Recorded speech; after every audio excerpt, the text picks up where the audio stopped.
Hello and welcome to Talking Shit About. I'm your host, Elizabeth, and each month I bring on a guest to talk about something they love, something they hate, and hopefully by the end we've all learned something. This month we are learning about Satanism. I had a really good time interviewing Jack, and I hope you enjoy and get a lot out of this episode. Let's go ahead and talk some shit. I was like, what the fuck does that mean? I have friends that are firefighters and I know that they use soap. And she was screaming at me over soup. Fuck this, I am not ever talking to a Scientologist again. These people are all insane. I'm putting my bricks in the dumpsters, motherfuckers. Do you see me, bitches? I'm throwing my bricks. And he's just like chucking bricks. I am here today with Jack Violently with the Free Society Satanists and host of the Ave Satanas podcast. Jack, welcome so much to the show. How are you doing? Hell, Elizabeth, it's nice to be talking to you. Yeah, so tell me, before we get into Satanism, go ahead and introduce yourself and kind of just a little bit about who you are. So like you had said, my name is Jack Violently. It's a pseudonym. I am the co-host of the Ave Satanas podcast, Spotify, iTunes, wherever you find that. I'm also the Cardinal Peccadum co-founder of the Free Society Satanist. We are a worldwide collective of anarchistic Satanists. We have members in England, Canada, Puerto Rico, and scattered all throughout America. We largely like to talk about modern Satanism. So Satanism has many facets, just like the regular church. You have Catholics, Baptists, Christians. They believe varying things about the same theme. So does Satanism. Ours is modern Satanism. So, not like the Church of Satan, Anton LaVey, or theistic Satanists who actually believe there is a Satan. We believe, and we use the term Satan from the Bible. And in the Old Testament, it was only referred to as the adversary or the voice against. So Satan in the New Testament was then referred to as like what you would think of as the devil. But in the Old Testament, it was really just somebody who spoke against the church. So the opposition of power or the voice that spoke against tyranny and oppression. So when you think about modern Satanism, those are kind of the guidelines that we tend to go through. Most of my biblical knowledge comes from reading Milton's Paradise Lost a couple times in college and having to take a Milton course, which was the worst time of my life. But before we started recording, I was thinking about why Satan?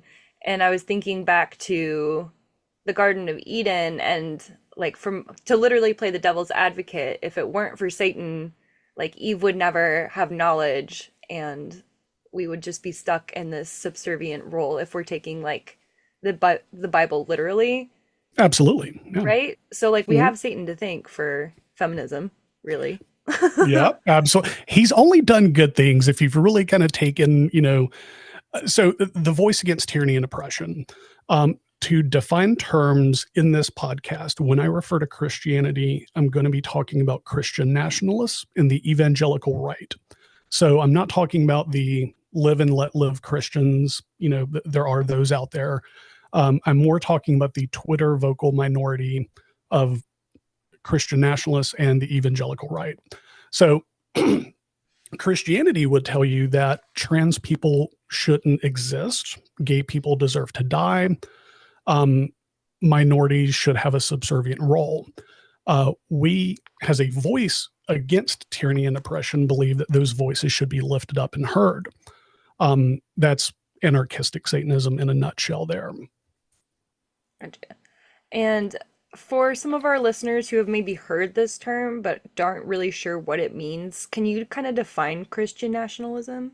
So Christian nationalism is the people who believe that this nation was built to be a Christian nation.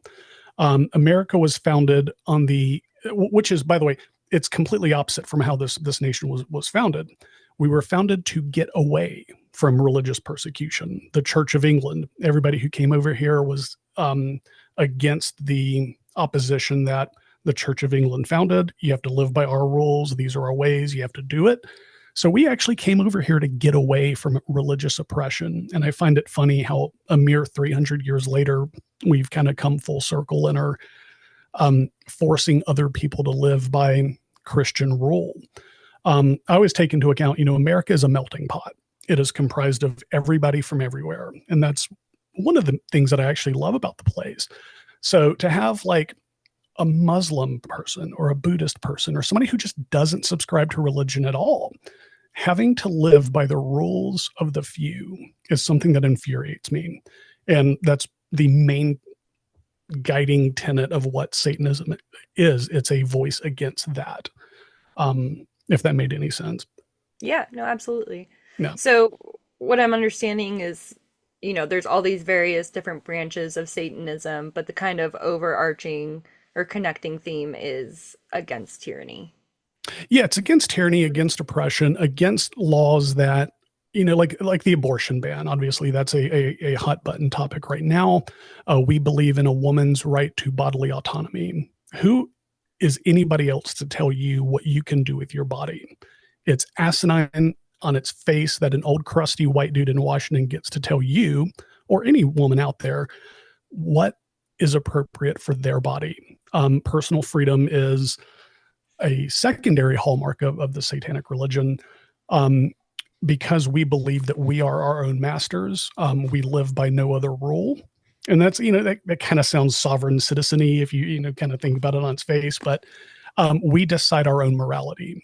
Who's to say like some 80-year-old dude in Washington is going to tell me what's morally right? That's up to me to decide because I live my own life. So let's get into specifically the Free Society Satanists. How did this group come to be? So every Satanist kind of finds one or two groups when they decide to join Satanism. You either find the Church of Satan or you find various other online groups of Satanism.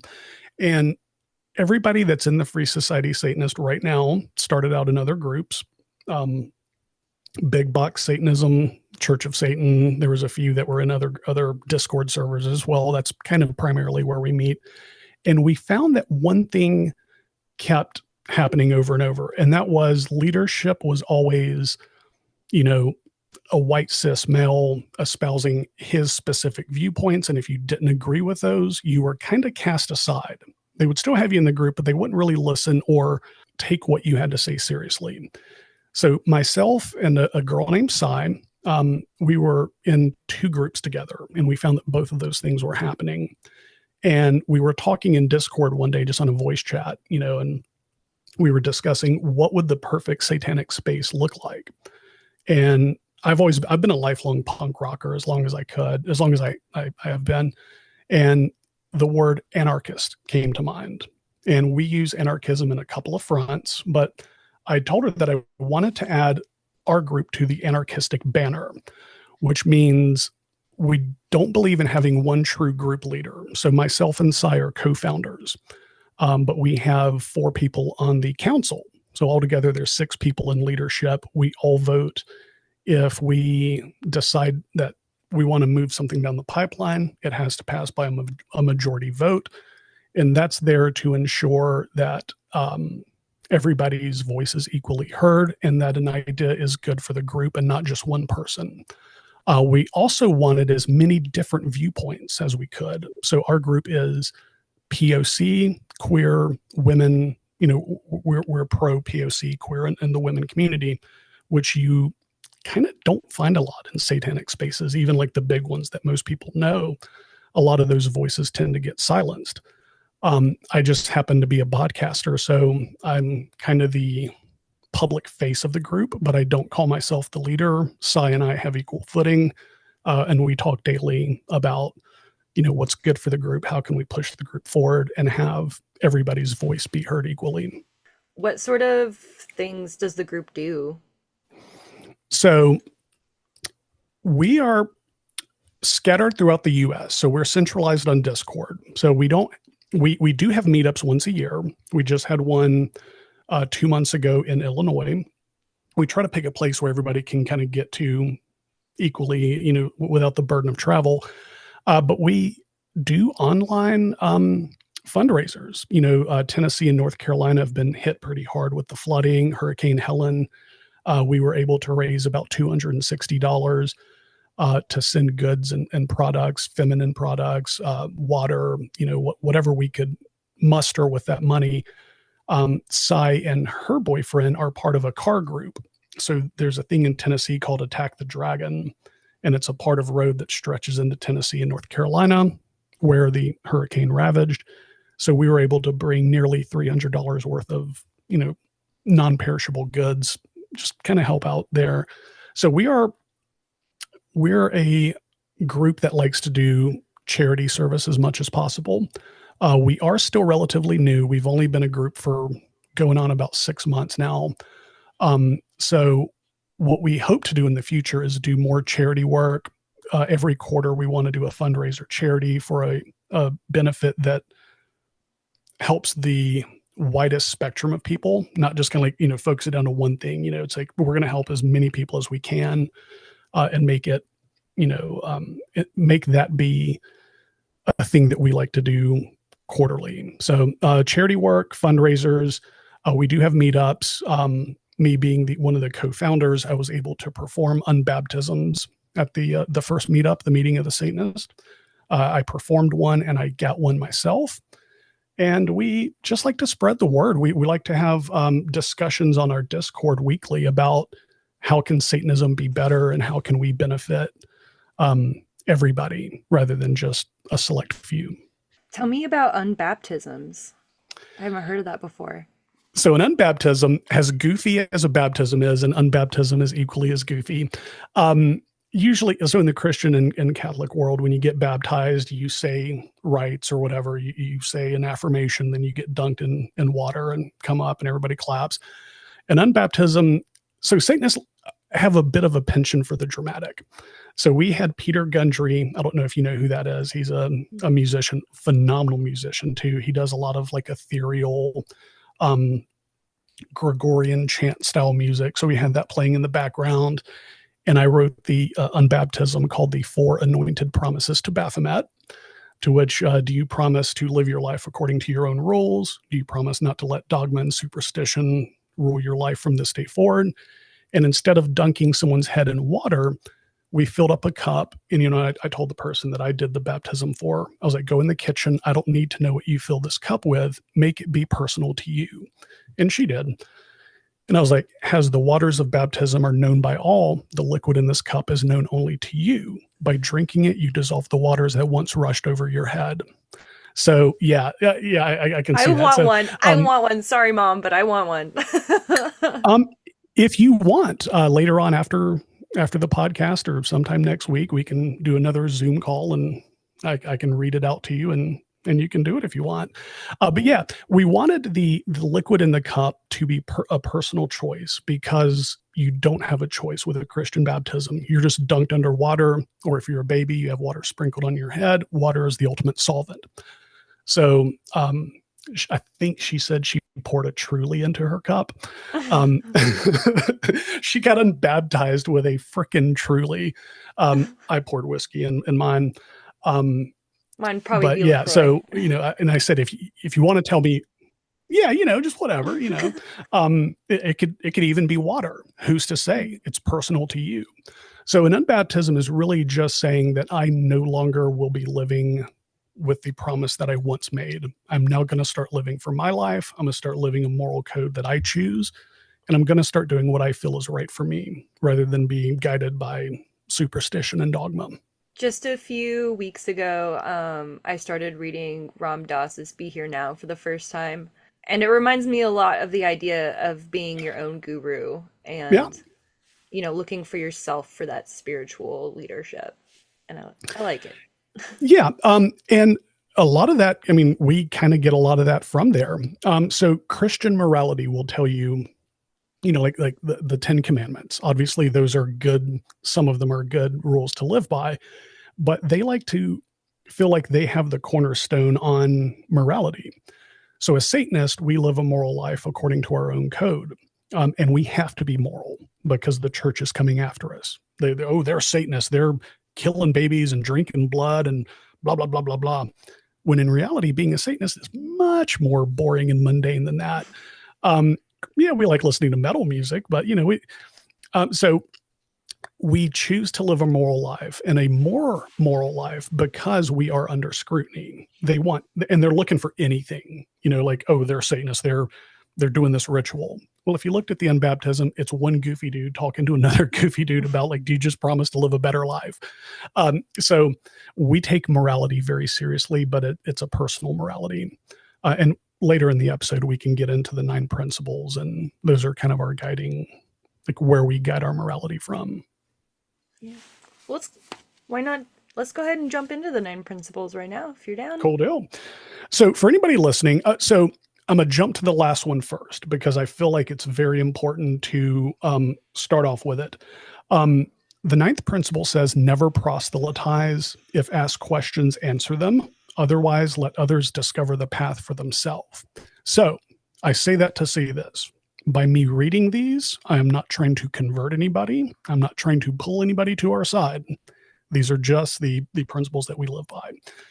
Number 1 states, you are your own master and shall live life according to your own will alone. And I wrote most of these here.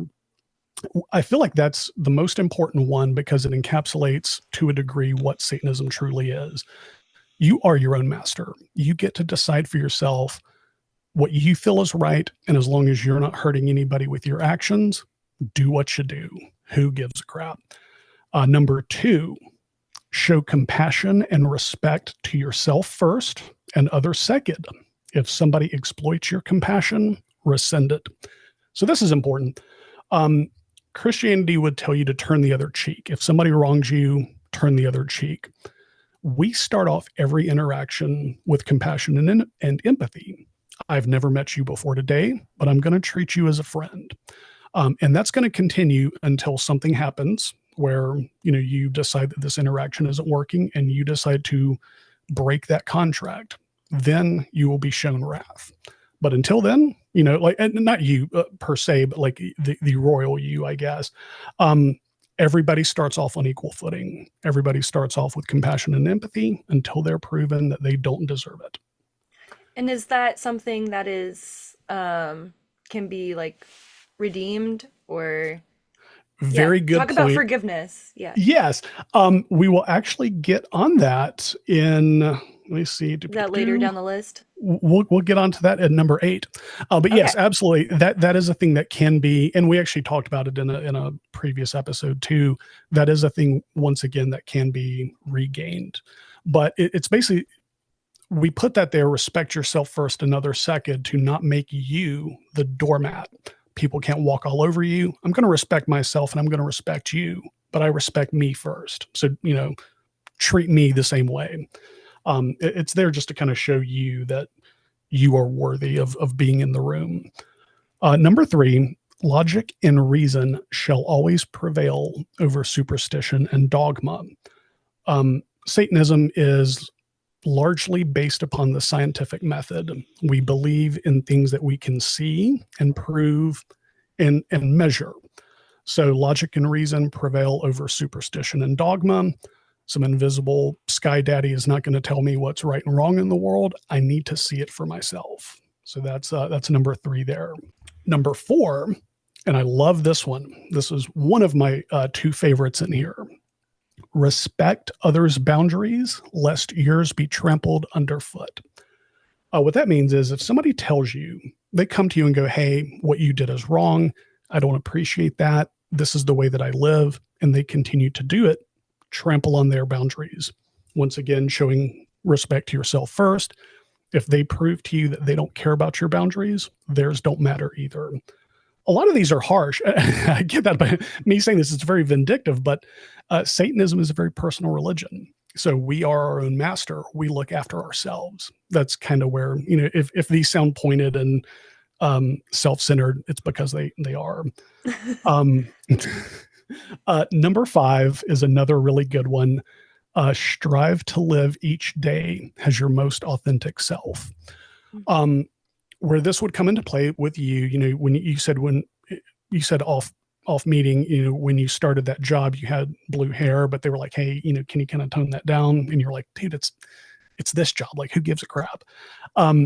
We believe whenever possible, you should never dilute yourself. Live each day your full, authentic self. Now, I know there are some caveats to that. Let's say you're a teenager, you're just kind of coming into Satanism, but you still live at home. You can't dress a certain way. You can't, paint your nails. You can't listen to Behemoth or whatever.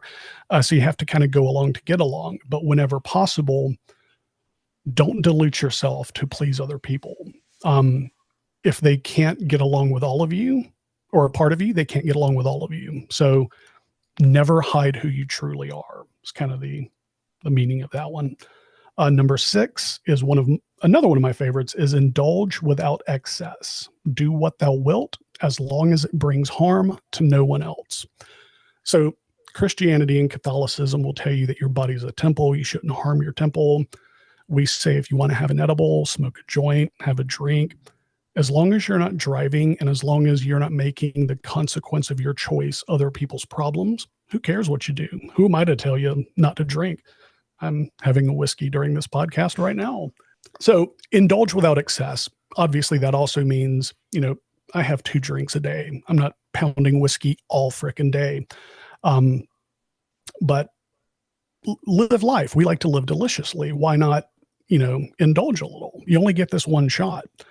Number 7 is my second favorite on this list. And this is a personal one for me. Well, so I said, respect others' boundaries lest yours be trampled underfoot. This one is actually, like I said, I wrote 7 out of 9 of these. The other 2 came from other satanic practices, but this one is important. And you won't find this in most other satanic spaces. Treat nature and her environs with the utmost respect. If you were to think about like an imaginary sky daddy who gave us all life, or you think about Mother Nature, trees give us oxygen, the sun feeds the trees. Mother Nature is giving us everything. So we need to be more cognizant of how we're treating her, and we need to try to leave her in a better place than we started. So I work in conservation. Without getting too much into it, I work in the construction field. I know that's weird, conservation and construction being in the same sentence, but and I've done that for 15 years. So I've been outside in the woods daily, and I see, streams, and I'm watching deer cross paths, and I'm just out in the middle of the woods. And it's a very profound thing that I think that unless you live in or near like a national park or a historically beautiful part of the world, people tend to forget. We're conditioned to look at our phones a lot. We're conditioned to look at screens and YouTube and the computer. Getting outside in nature and really just embracing the majesty that we've been given is wildly beneficial. And treating that with care and with dignity is something that I feel you won't hear any other satanic group mention, but it's drastically important. Okay, getting back to number 8, you said, Okay. Is there a way to kind of get into somebody's good graces once again? If you wrong someone, acknowledge your mistake and work to ensure that it won't be repeated. What that means is, let's say that I offend you. Let's say that you and I have met face to face and I've done something to wrong you. I don't expect you to forgive me. Matter of fact, I wouldn't want you to forgive me. What I would want to do is work to show you that I have learned that what I did is wrong. So the onus of the apology is all on me, or the forgiveness is all on me. It's very hypocritical for me to wrong you and just say, oops, sorry. And you go, oh, it's fine. No, it's not. You're still going to remember, and I get off scot-free.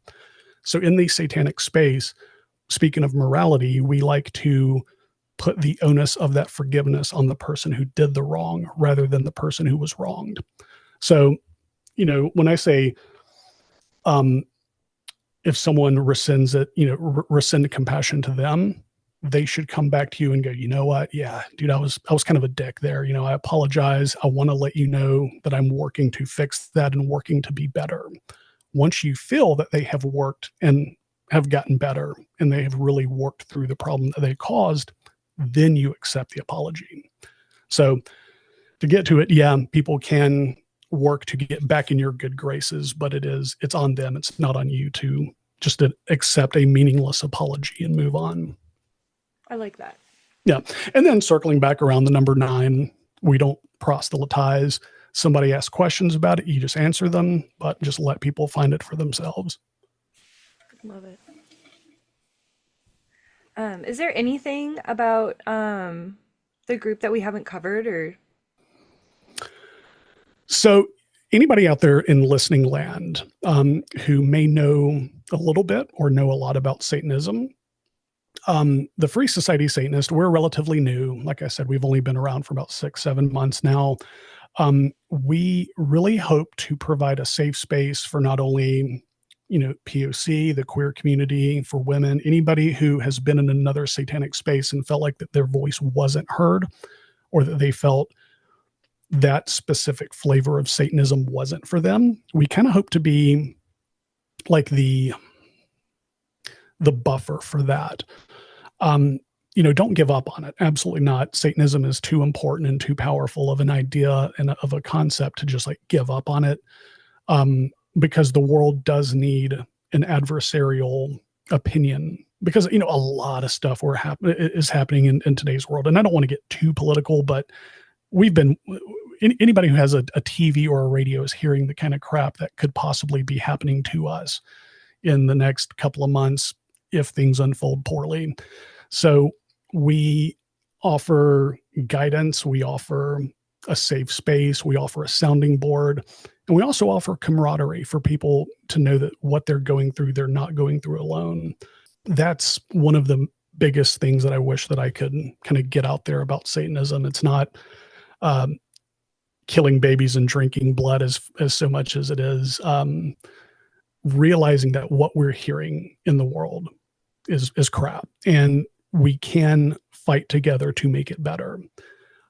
You did ask a good question in the email about kind of some of the things that Satanists believe. Like, is there any spiritual side to Satanism? And you said like the actual literal worship of Satan. While that is a thing, that's called theistic Satanism. So they actually do believe in a literal devil, and they worship him. We don't have so much like superstition. We don't have so much supernatural stuff. We don't believe in God, so therefore we cannot believe in Satan. And it kind of, as I alluded to, we use the term from the biblical context. That's one of those rants I was warning you about. Like, just go on this wild tangent. Yeah. I'm glad you brought that up. For anyone who does not want to be, oh my gosh, I've never said it out loud. Proselytized? Did I say it right? Yeah. It's such a weird word. Proselytize. Yeah. A for effort. Sure. Okay. If anyone doesn't want that, they can shut the podcast off now. But this is your opportunity to do that. You are being permitted in this space to share how people can find out more about the group and become Satanists. Everyone, come over to the dark side. We have the best music. No, I'm kidding. Sorry about that. No. So Satanism is attractive in many fronts.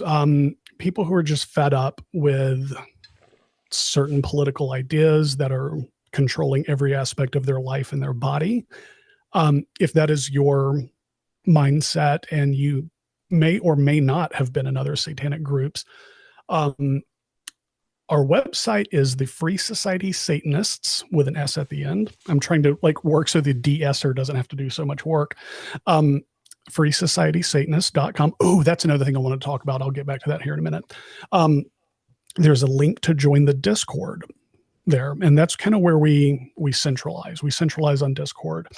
Our Instagram is Ave Satanas Podcast, and our TikTok is Free Society Satanist as well. I did want to bring this up. So we found out after we named the group that Free Society in today's world has a libertarian slant to it. And I did not freaking know that. Okay, so our logo is the firebrand. I'm wearing it here. It's on the website. You'll see it. As we were thinking about the group, and I wanted it to be an anarchistic group, one that encompassed everybody and one who shared everybody's voice equally, I came across a newspaper from 1897 called the Firebrand. And it would later change its name to the Free Society newspaper once they moved to Portland. The newspaper was very anarchistic at the time. It espoused the idea of women's bodily autonomy, women's right to education, which for 1898, 1899 was anarchistic as fuck. I mean, like back then, women were still considered property, and that's as gross as that can be. So this newspaper was very anarchistic in that front, where it was espousing the idea of like, hey, women should be able to like have the same education as men. Women should have bodily autonomy. They should be able to say what happens to them. And it being only one generation away from slavery, it also spoke out wildly against the evils of slavery. So in the research, I was like, man, this newspaper was around in like the late 1800s, and it was saying stuff like this. I want to be that radical of a voice. And I know that word radical, you hear that in certain sections today, and it's bad. But that's what we need. We need a counter voice against what we're hearing today. And that's what you'll find at the Free Society Satanist is anybody that a Oklahoma governor will say doesn't deserve to live, or they deserve to die.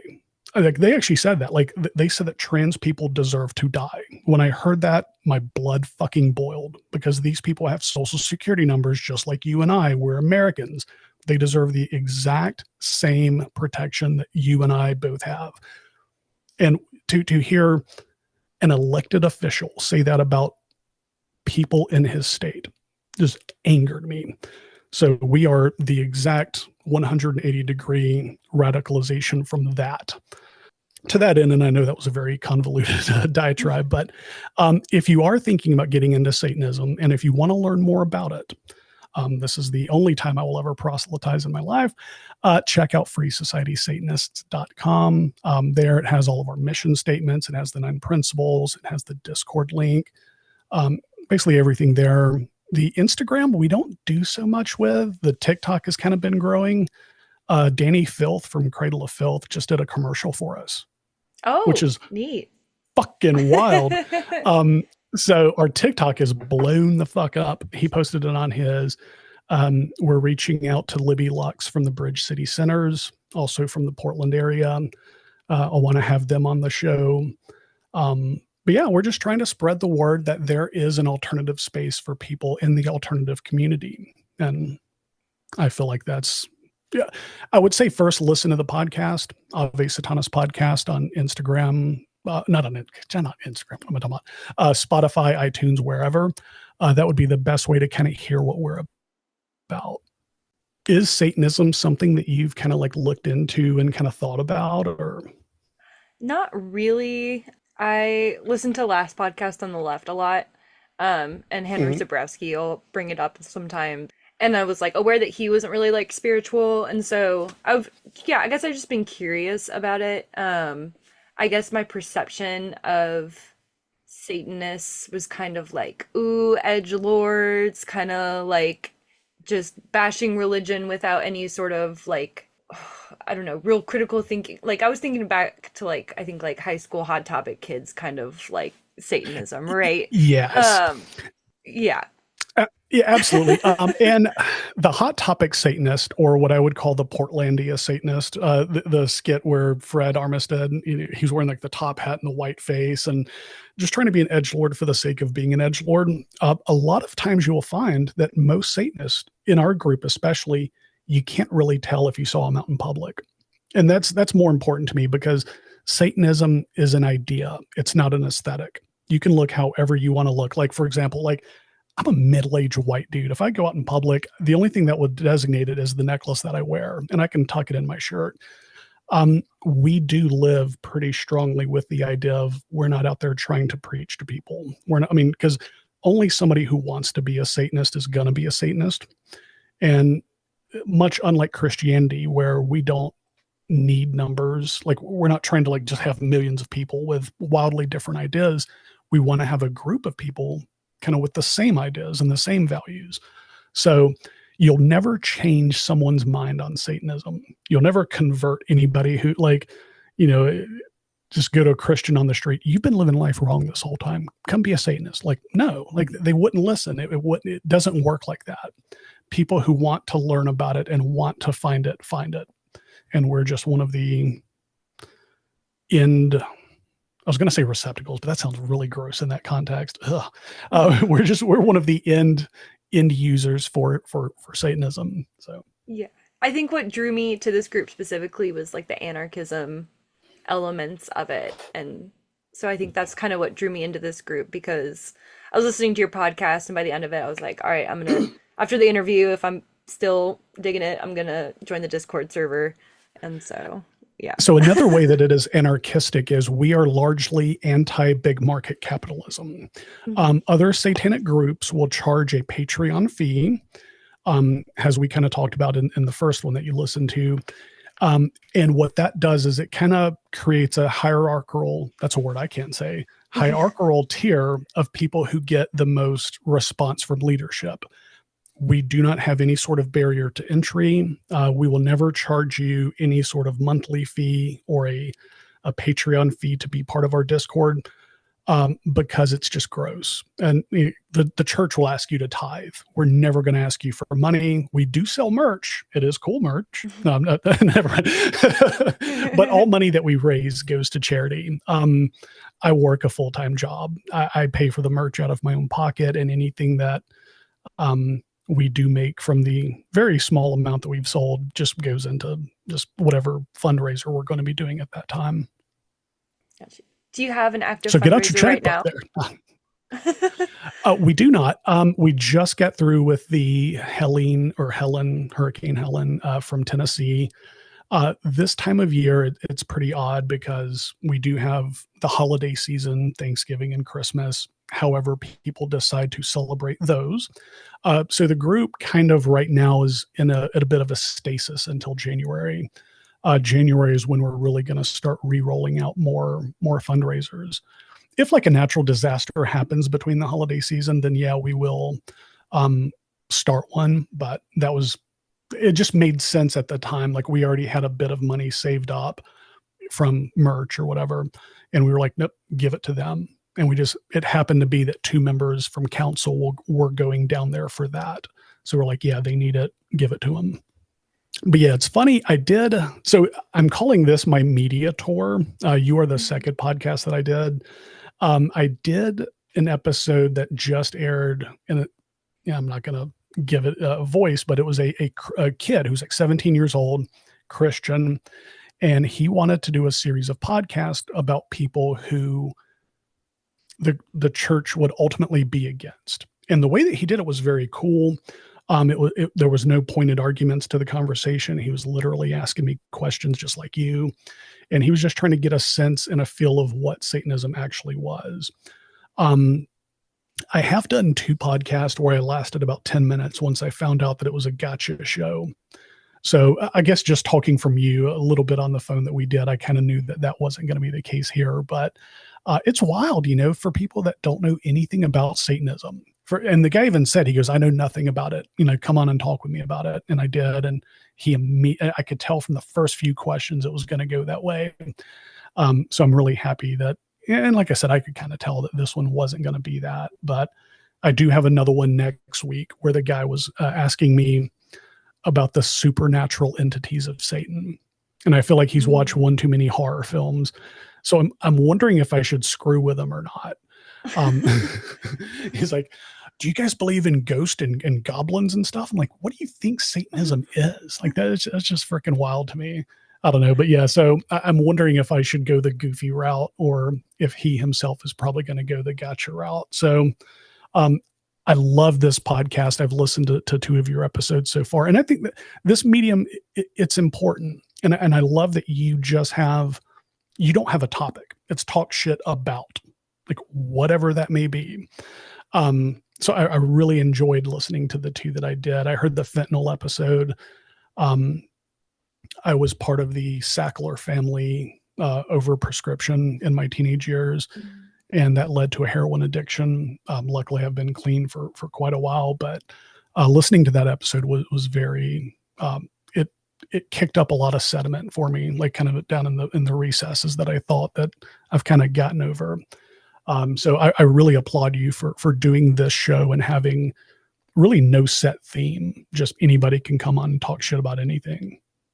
Yeah, like when I had the idea, I was like, oh, it'll just be like funny, just kind of like rambling about whatever. But like from the first episode, it always turned into like, how can we make the world a better place and somehow relevant to the topic? And Yeah, it's pretty cool. We're gonna be doing a recovery. I say we, it's me. I guess me and my sure. guests The are royal gonna be we. doing Yeah. gonna be doing a recovery series soon. So Very nice. yeah. And really, what's more satanic than trying to make the world a better place one episode at a time? So when Mhm.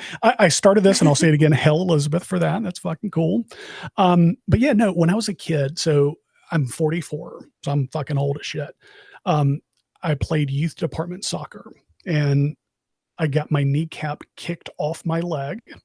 My kneecap was on the ground beside me. It just got Oh my kicked God. off my fucking leg. Oh my God. Um, and it got reattached. Um, the doctor in the small southern town that I grew up in thought it wise to get me on OxyContin. Yeah, it's good for a Mm. 16-year-old kid. Just give them heroin. And one of the things about it was the time release portion. I'm sure if you saw the Sackler documentaries, like that was the thing that kind of created the heroin addiction. And from 16 until about 34, so almost 20 years of my life was Wow. was in that. And luckily, that was kind of before the fentanyl wave kind of moved through America. So when listening to that fentanyl episode that you did recently, I kind of teared up a bit. And I'm not an emotional person per se. Like, like society has deemed that men shouldn't cry, blah, blah, blah. But I found myself driving to work in the morning, getting teared up, going, man, if this would have happened to me 10 years later, that could be me. I could be a statistic. And you just having like a professional in the field about it come on and just talk about it was wildly important. So definitely thank you from that portion of me. I really appreciated hearing that. Do you have any closing thoughts before we wrap up? Never before have so many been so wrong about so much. Good night, bye. I'm kidding. No, no, not really. No, I'd like to leave it open ended. As we kind of said at the beginning, if you kind of want to hear more about it, check out the podcast. It's Ave Satanas podcast. The Discord server is on the website, Free Society Satanist. If you have found anything that I have said to touch a nerve with you, or you may resonate with, definitely come check us out, at least with the podcast. If you want to join the Discord, absolutely. But it's not something that I am actively trying to build up into an empire, because it probably won't happen anyway. But in closing, I love your show. I've already subscribed, so I'm looking forward not only to hearing my dumb self talk, but also what future episodes that you put out. You put out a really good show for just giving somebody a long form version to expand upon what they want to talk about. So I think the specific formula that you do is very important. Awesome. Thank you. And I'm Yeah. super grateful for you for coming on the show. Absolutely. Yeah. Yep, you're the exact kind of guest that I want to have on. So, yes. Hail Yes. yourself. Oh, hell thyself. Hail to yourself. Excuse me. Hell thyself as well. But yeah, out there in listening land, out there in listening land. Yeah, I think for yourself. And I think I'm probably speaking to the choir on this one. Live life however you see fit. You're the only one in charge of your life. You're the only one responsible for your life. Don't let somebody dictate your morality. You are responsible for that. So live your life on your terms. Live your life as best you can and represent yourself fully. Live life with no regrets. Hell, everybody. That's a wrap for this month's episode. I hope you all learned as much as I did. I will have links to the website and everything else you need to learn more about Free Society Satanists in the show notes. We'll be back next month with a new topic. If you're interested in being a guest on the show or want to suggest a topic, you can email me at killizabeth.pod@gmail.com. That's